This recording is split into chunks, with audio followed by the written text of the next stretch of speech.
Ngizokunikeza nje i-advice eqondile.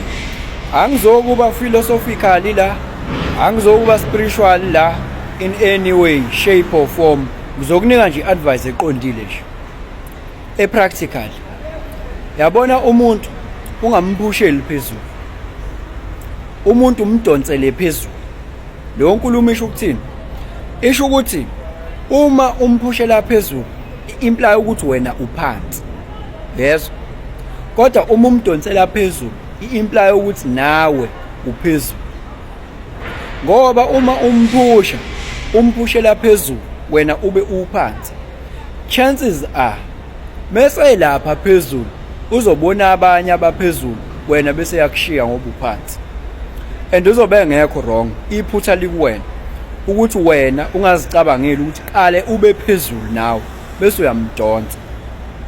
Bangakanani nje abantu abathi ngamfundisa upartner wami wangishiya, ngamqalela ukuthi wangishiya, kodwa masithi siyakubheka wena awunalutho, awuzenzele lutho futhi.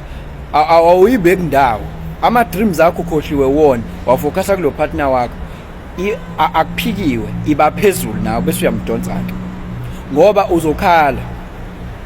uzokhala kanti iphutha libe kuwena. Alikho iphutha kuyena, uwena obe nenkinga. Ngizokuchazela ukuthi kanjani practically ngalesi sikhathi. Ubingelelo changes akhasha othi kungenzeka noma yini, noma inini, noma kanjani, kunoma ubani ngoba impilo ayisiyona lento ucabanga ukuthi iyona. Possibilities are infinite in the universe. Your own consciousness is your own limitation. Kukude lapho esisuka khona. Futhi kukude lapho esiya khona. Beka phansi umoya, ungatatazeli uyabona. Uyabona khona lento ekuthiwa i-law of resonance. Ukuthi birds of the same feather flock together rather. Wena usungasayona i-bird of the same feather ngaleso sikhathi. Ukuthi wena umthatha wambeka kwisigaba esithile se-level, yabo? Leso sigaba usumthatha wambeka kusona, wena ungazibekile lapho. Ansameshi vele. Ansameshi. Yabona khona umuntu othola ukuthi upartner wakhe uyabona ukuthi yazi lona ngeke ngikwazi ukumthatha ngimlethe kulolu hlobo labantu esengiphila nalo manje. Semele ngimfuye nje. Yabo? Ngoba wayithatha kancane yena. Wa compromise ama dreams akhe. Wa compromise everything ngaye. Ibhekwe yini lento ayiyenza? I-fate ukuthi ngeke azangishiya, i-fate. Yabona le nto ayisebenzeki, ilutho ke leyo. Umuntu lesikhuluma ngayo. Umuntu uyashintsha, umuntu uyajika. Yabona makusathandwana kusalavidava. Kuthiwa nje mina sithandwa ngikuthanda kakhulu, angiboni ngingaphila ngaphandle kwakho. Hey, lo nto isuke ise relevant ngaleso sikhathi. Umuntu unama imperfections zakhe. Wena ukhohlwa ama dreams zakho, ukhohlwa izinto zakho, ukhohlwa ukuzi elevator wena. Ufocusa ngala, mase kushiya uzokushiya ungenafo khona vele. Ayikho nje into nomuntu azokushiya yekuyena uzobe well established and well to do kuhlekwe wena ke. Bese lokhu uthi wena nimbona nje hey qala ngawe. Yes. Ngoba uma ngabe ukuthi we have nothing to lose. Yonke into yenza othandweni kwethu ungayikhaleli. Into nje oyenzile wayenza othandweni ungayikhaleli. Ukuthi bengimthanda ngayenza into ungayikhaleli lonto. Yabo? Inkinga iqala mangabe ukuthi awunalutho, unobody. Uyabona ukuthi you have wasted your time, money and energy. Ngabe wenze ukukhulu uwenzela wena. Kodwa wena what decide otherwise. That is double trouble. Ukhalela ukuthi usele wedwa manje. Uphinde ukhalela ukuthi awunalutho, ucompromiseile. Buza umbuzo, uphezulu wena. Uphezulu. Ma uphezulu umdonsa vele phela. Umdonsa. Yabo? Ma ungekho phezulu, ilwela ukuba phezulu. Lolu kuba phezulu. Bese uyamdonsa. Ungalenzi lelo phutha. Ungalenzi lelo phutha. Lele lenzwa imali.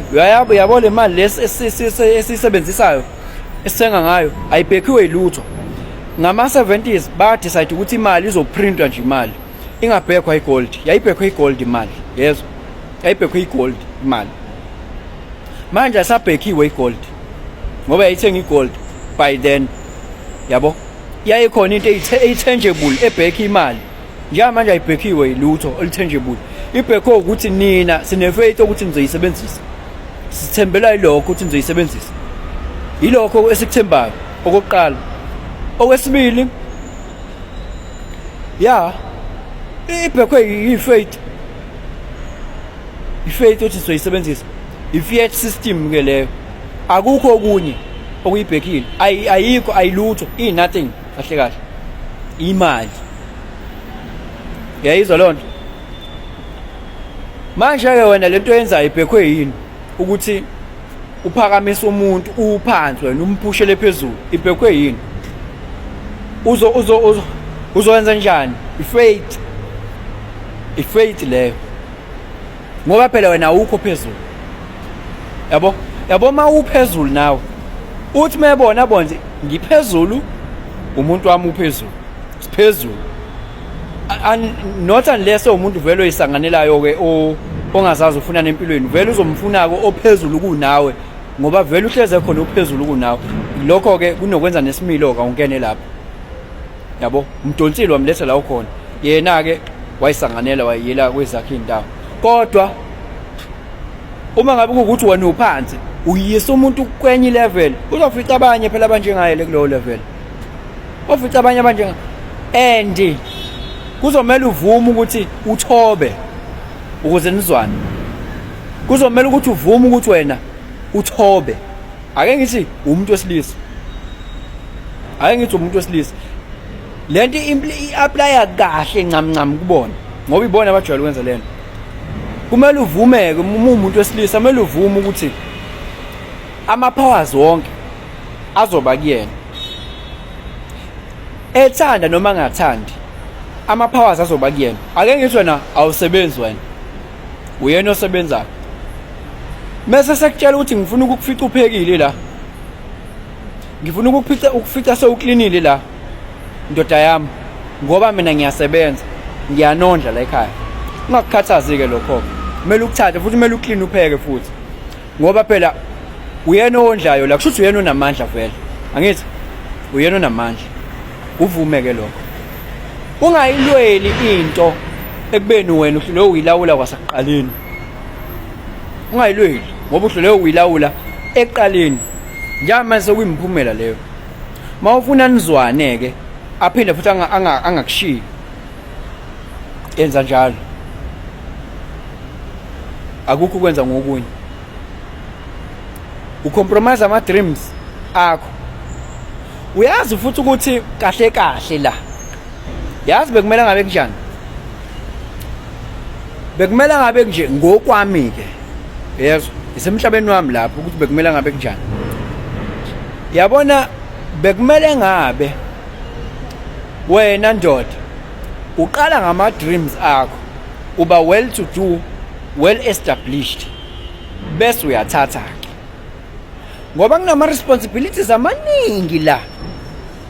Mase usuzikhomithile wakwi-relationship, yabona uma ungenangane manje by now, ungakhalelwa ngane, ngoba mase usunengane usukhalelwa zingane, usuqala umndeni lapho, wena usuqala umndeni lapho, awusaziphileli wena ngaleyo ndlela leyo, ama-decisions akho ngafana nomuntu ongenangane, yabo.